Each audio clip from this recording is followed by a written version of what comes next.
Good morning. My title this morning is A Little More Humanity, Please. The future ain't what it used to be. Remember the future that we once looked forward to? I bet the further into the past you were born, the better that future looked. Even without flying cars, there would be progress. More cool stuff, smarter science, long life, prosperity, democracy on the march. By golly, the American dream for pretty much everyone. We have gotten a lot of that science, lifespan, and cool stuff, depending on how you measure it, of course. But I think almost all of us feel anxiety about where we might be headed. Feel trepidation about what the future looks like to our children, what the next future will look like to our children's children. Most of us, whether we are fundamentalists or UU, Black Lives Matter or MAGA, most of us, I think, feel like the future is beyond us, beyond our control, beyond our understanding, even beyond imagination.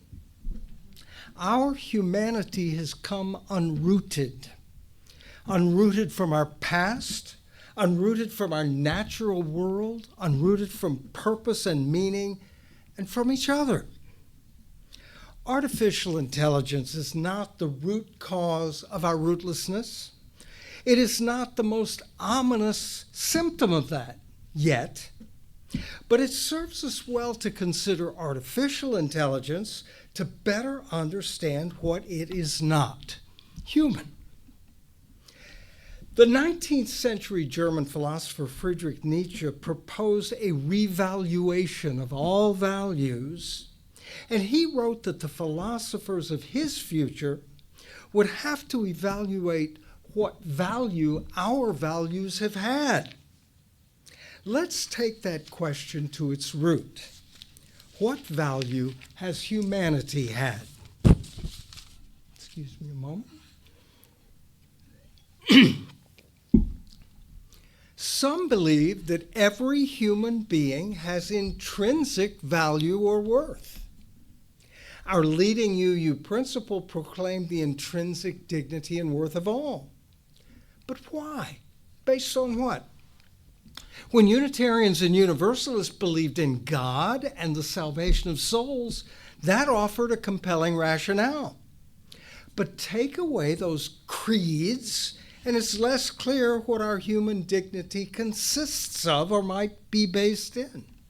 I don't mean to challenge the value of human dignity. Living by that value is a good way to live regardless of gods or afterlives, right? In the history of philosophy, the best argument for inherent human dignity, apart from those based in divine proclamation, comes from Immanuel Kant, the 18th century German philosopher, who insisted on this categorical imperative, that it is always wrong to treat any rational being as only a means to your own ends. Along with humans, Kant counted angels as such rational beings.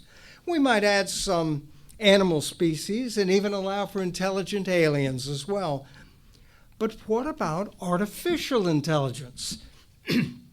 The question that captivates philosophers of our age and of my entire philosophical career.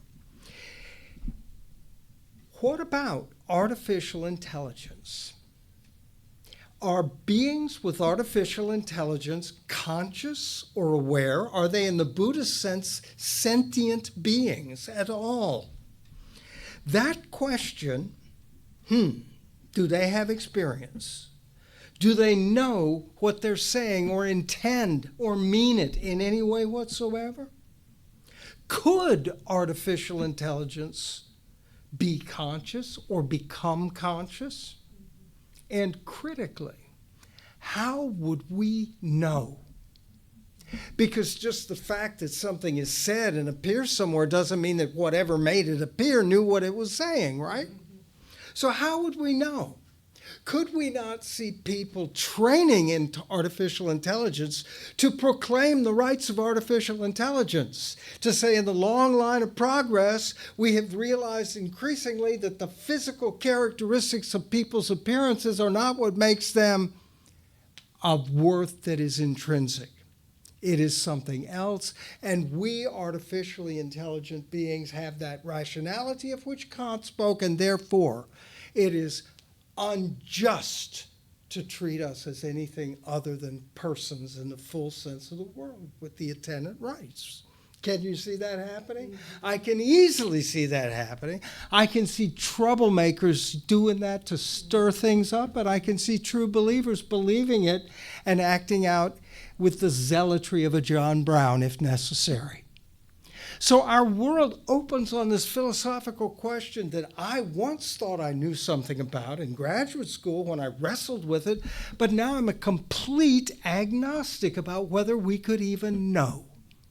Because the same thing that lets a machine generate a set of words based on what's been fed into it from all the human utterances and that were written or whatever, all those same words could become increasingly complex and poignant and in fact have already done so, as your words this morning illustrated. So I believe that we may not be able to know even in principle whether those words are coming from a being that has consciousness or awareness in any sense. Now, why would it matter whether artificial intelligent beings might be conscious? Because Kant, I believe, is essentially right, that conscious rational beings are such that each would be an end in themselves and not just a tool to be used by others. In his recent encyclical Magnifica Humanitas, Pope Leo XIV defends human dignity in this age of AI. He writes, as with every major technological shift, artificial intelligence tends to amplify the powers of those who already possess economic resources, expertise, and access to data. Those persons can shape the information, the consumption, the democratic process, and the economic dynamics to their own advantage. They have done so and they will do so, as we know. So the Pope calls for a moral reassessment of their very platforms of technology that increase the effects of those inequalities in our society.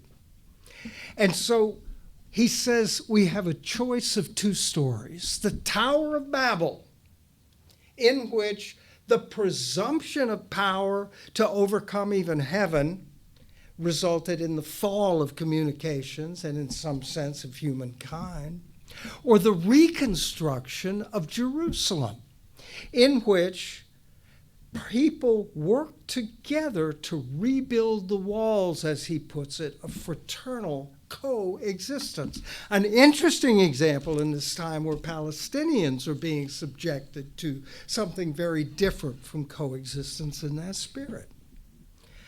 The core spiritual challenge, says the Pope, is now the dehumanization of human beings, the reduction of us to data and performance. Something that philosophers I admire and learn from have pointed out for centuries. We are more than that. It's an existential way of looking at things as opposed to a performative, transactional way of looking at who we are. I would say that Pope Leo is right about the problem. It's that artificial intelligence is joined to the forces of oligarchy. My favorite single compelling statement of what oligarchy means comes from a book that Bernie Sanders published a year ago about fighting oligarchy.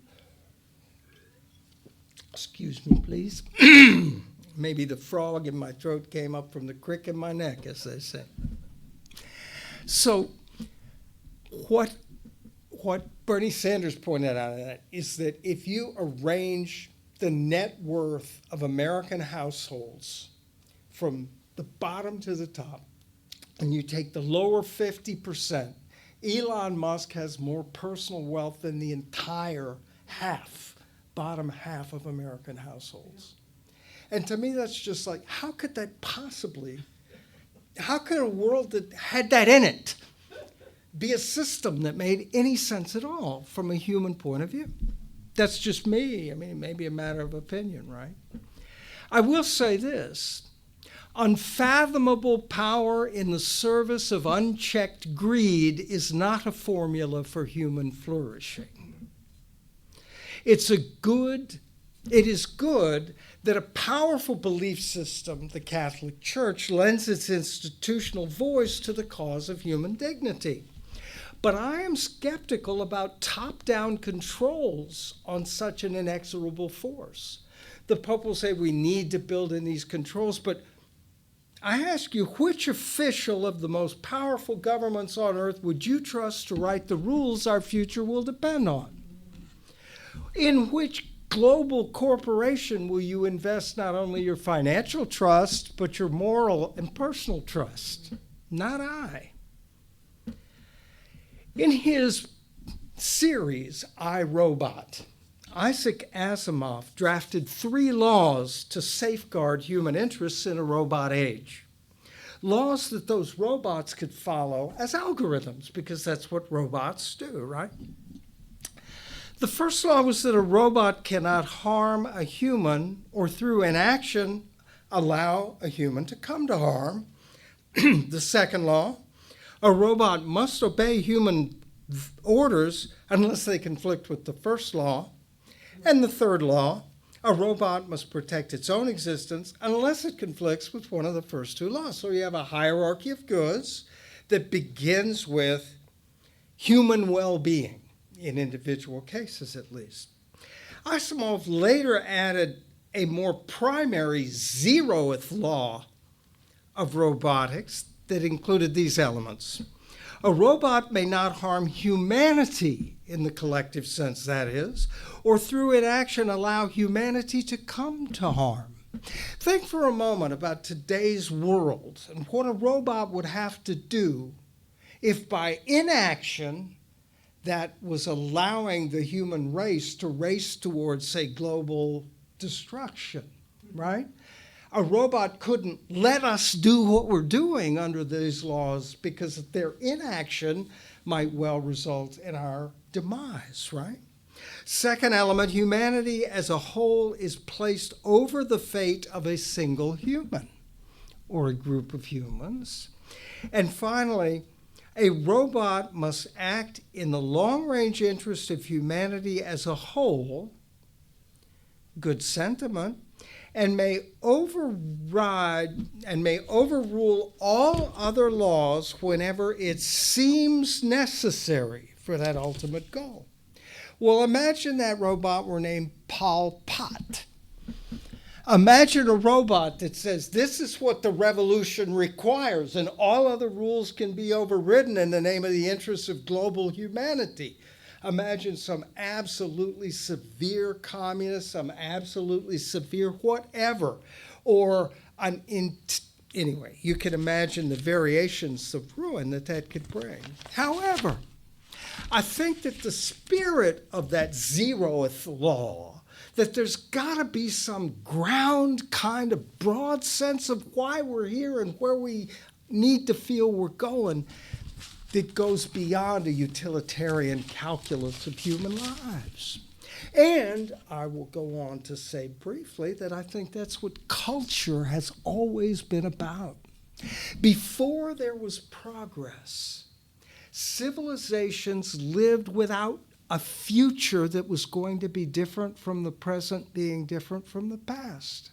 In civilizations that were well attuned to the cycles of their earthly environment, in civilizations that had a sense of being in the divine instead of having scripture from some outside source, being a relationship they needed to live toward or up to, in those indigenous, I'll call them, cultures, the sense of life was rooted in familiar somewhat predictable patterns that had their variations and their tragedies and triumphs, but it was not conceiving cultures as trying to improve on the past or do new things that would be better. Now, I'm not advocating that for two reasons. Number one, I couldn't live in a culture like that given how I've grown up. I'm too playful. I'm too exploratory. I like to be new all the time and grow and all these things, and I would feel stultified in a culture that set limits to that extent on the roles that people might have. Moreover, we live in an age where we can't go backwards. We're stuck with the consequences of the ideal of progress that has informed our history and made us who we are. We can't just idealize the lives or cultures of people long gone and say that's what we should be, what we should aspire to, or what we can appropriate. We have to figure out new stuff for new problems, don't we? How do we do that? So I want here at the end of my remarks to take a stab, beginning from a couple of things that for me kind of put a marker in what we need to know and think about as we're imagining ways forward. The first of these markers in the ground is from the historian Yuval Harari, whose book *Sapiens* was very influential for me, and he's written several since then that are very thought-provoking. The observation that he made that I think is pivotal for our understanding is that human ascendancy, the ascendancy of the species Homo sapiens, is not based on individual brain power. It's not that Homo sapiens was smarter than a Neanderthal. That wasn't what happened.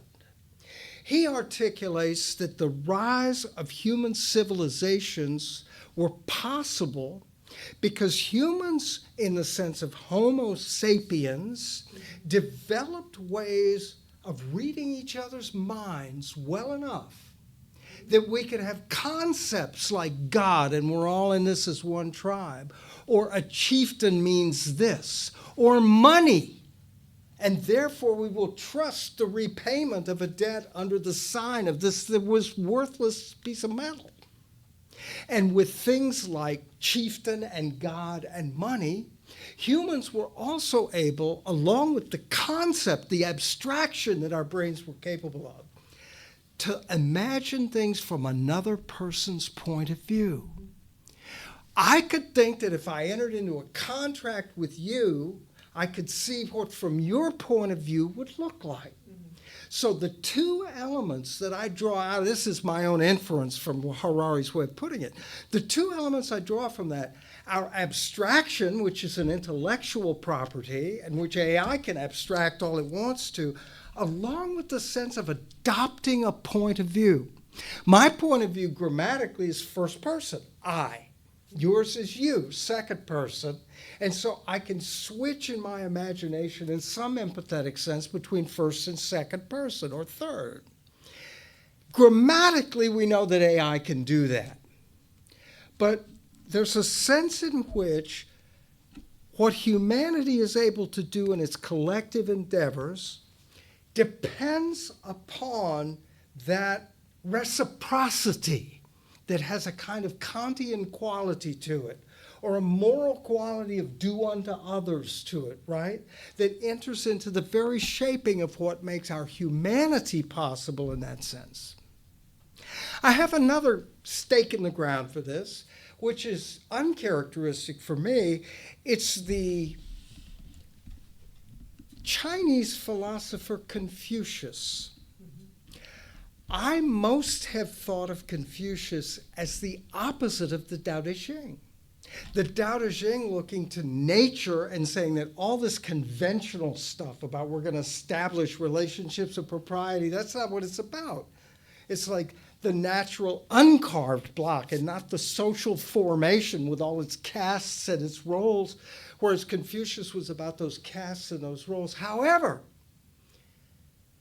the most important thing, according to some readings of Confucius, the most important thing in his philosophy is a little word that's now transliterated R-E-N instead of J-E-N. It's pronounced Ren, like R-E-N would sound. And it's a Chinese character that consists, or it's a Chinese ideogram that consists of two elemental characters, the one for person or people and the one for two. So it is that this is often translated as humaneness or benevolence. It's relational among people. And that, he says, is the essence of our human being, is Ren.